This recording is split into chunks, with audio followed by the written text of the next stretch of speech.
सिकोटेक में खुश आमदीद। आज मैं आपको बताऊंगा कि जैज़ की सिम पे 1 माह के लिए 1 GB इंटरनेट आप किस तरह फ्री हमें हासिल कर सकते हैं।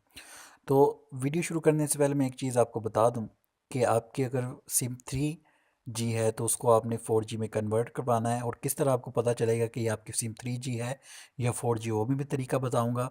अगर तो आपकी फिल सिम 4G है तब तो 1 GB आपको मिल जाएगा। अगर आपकी सिम 3G है तो किसी भी रिटेलर के पास जाएं, शॉप पे जाएं जैज़ की, और वहाँ से अपनी सिम 4G पे कन्वर्ट करवाएं फ्री में।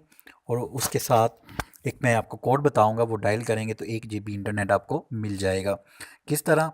पहले तो आपने चेक करना है कि आपकी सिम 4G है कि 3G। तो उसका तरीक़ेकार मैं आपको बताने लगा हूँ। आपने डायल बॉक्स पे जाना है और यहाँ पे आपने लिखना है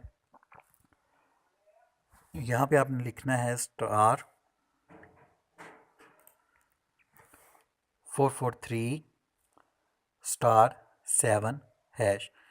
ये लिखने के बाद आपने ग्रीन बटन दबा देना है।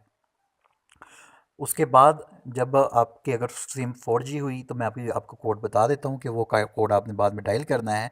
और अगर आपकी सिम 3G में है तो आपने किसी भी रिटेलर के पास शॉप में जाना है और उससे कहना है कि मेरी सिम 4G में कन्वर्ट कर दें। उसके बाद फिर आपने ये कोड डायल करना है तो आपको 30 दिन के लिए 1 GB इंटरनेट मिल जाएगा। तो उसका तरीक़ाकार क्या है? *443*30#। तो जब ये डायल करेंगे आप तो आपको 1 GB इंटरनेट मिल जाएगा। तो उम्मीद है कि आपको ये ट्रिक पसंद आई होगी। मेरे चैनल को ज़रूर सब्सक्राइब करें और नोटिफिकेशन बेल पे ज़रूर क्लिक करें। अपनी दुआ में याद रखिएगा। अल्लाह हाफिज़।